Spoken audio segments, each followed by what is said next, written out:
Jika kita memilih untuk membukakan pintu kepada syaitan, pikiran kita akan dipenuhi oleh keraguan dan pertanyaan. Bercakap dalam kebimbangan adalah berbahaya. Ia menanam biji tumbuhan yang akan tumbuh, seterusnya berbuah untuk kehidupan orang lain.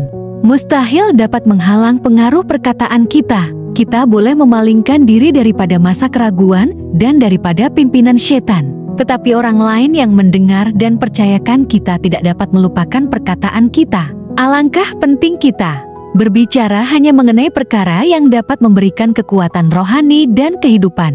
Para malaikat mendengar apakah bentuk laporan yang kita berikan kepada dunia tentang Tuhan yang esa itu. Biarkan pikiran dan perkataan kita di dalam Dia yang berdiri di hadapan Bapanya. Bila kita berjabat tangan dengan sahabat, pujilah Tuhan oleh bibir dan hati kita. Inilah yang akan mengarahkan pikiran sahabat-sahabat kita kepada Yesus.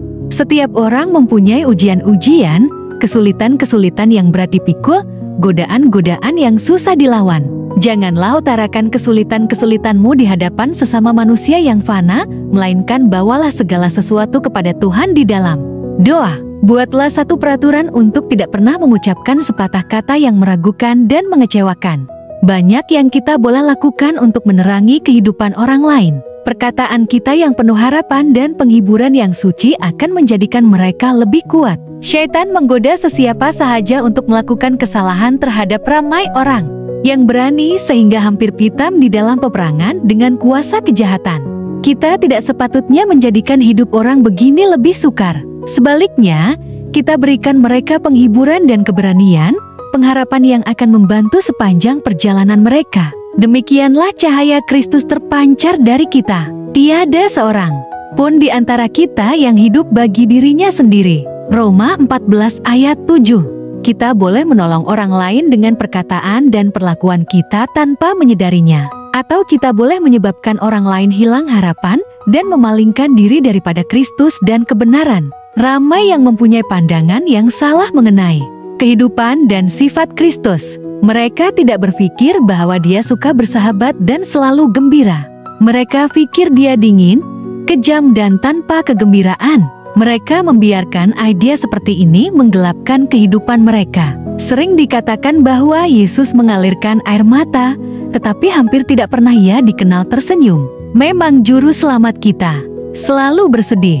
Dia tahu apakah kesedihan itu karena Dia membuka hatinya terhadap segala kesedihan manusia. Tetapi walaupun hidupnya adalah penyangkalan diri dan dibayangi oleh derita dan keluh kesah, rohnya tidak hancur, wajahnya tidak menunjukkan duka dan persumutan, melainkan selalu menunjukkan ketenangan yang penuh damai.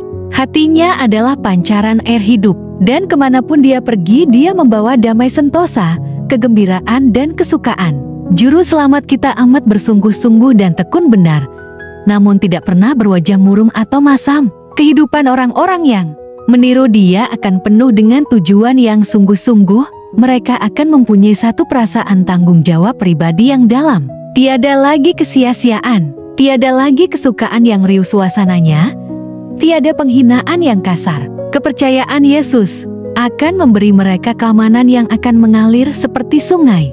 Keamanannya akan menjadikan cahaya kegembiraan bersinar. Ia akan membawa kebahagiaan sejati, kegirangan dan senyuman. Kristus tidak akan datang untuk melayani. Dia datang untuk membantu kita. Apabila kasih-Nya di dalam hati, kita akan menurut. Contohnya, jika kita sentiasa memikirkan kelakuan orang yang tidak baik, kita tidak dapat mengasihi mereka sebagaimana Yesus mengasihi kita. Apabila kita memikirkan keindahan kasih-Nya serta simpatinya, hati kita akan memantulkan roh Kristus. Kita akan saling mengasihi dan menghormati walaupun kita terpaksa melihat kesalahan. Kita coba menjadi rendah diri dan tidak mempercayai diri sendiri. Jika kita sabar dengan kesalahan orang lain, mementingkan diri sendiri akan hilang. Kita akan menjadi pemurah dan dermawan.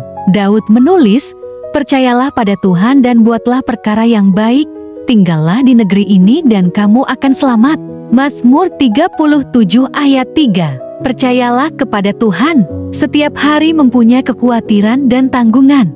Bila kita bertemu dengan sahabat kita, kita sedia berbicara tentang kesusahan kita. Kita berbual dan bimbang karena kita takut masa-masa yang genting akan tiba. Orang berpikir bahwa kita tidak mempunyai penebus yang penuh belas kasihan dan kasih, menanti untuk mendengar doa kita. Kita tidak berkata bahwa Dia boleh menolong pada bila-bila masa yang diperlukan. Ada orang yang senantiasa takut dan memikirkan ketakutan yang belum terjadi. Setiap hari, kasih Tuhan mendampingi mereka, tetapi mereka tidak dapat melihat berkat-berkat-Nya. Pikiran mereka dipenuhi dengan perasaan takutkan sesuatu yang mungkin akan tiba. Mereka susah hati mengenai kesulitan yang sesungguhnya tetapi kecil. Kebimbangan menghalang mereka untuk bersyukur ke atas banyak perkara. Masa genting seharusnya membawa mereka kembali kepada Tuhan sebagai pembantu mereka. Sebaliknya, mereka biarkan masa yang murah menjauhkan mereka daripadanya. Perlukah kita meragukan Tuhan? Perlukah kita percaya kepadanya? Yesus adalah sahabat kita. Seluruh surga tertarik dengan apa yang akan terjadi kepada kita. Kita tidak perlu membiarkan kesulitan harian kita menyebabkan kita takut.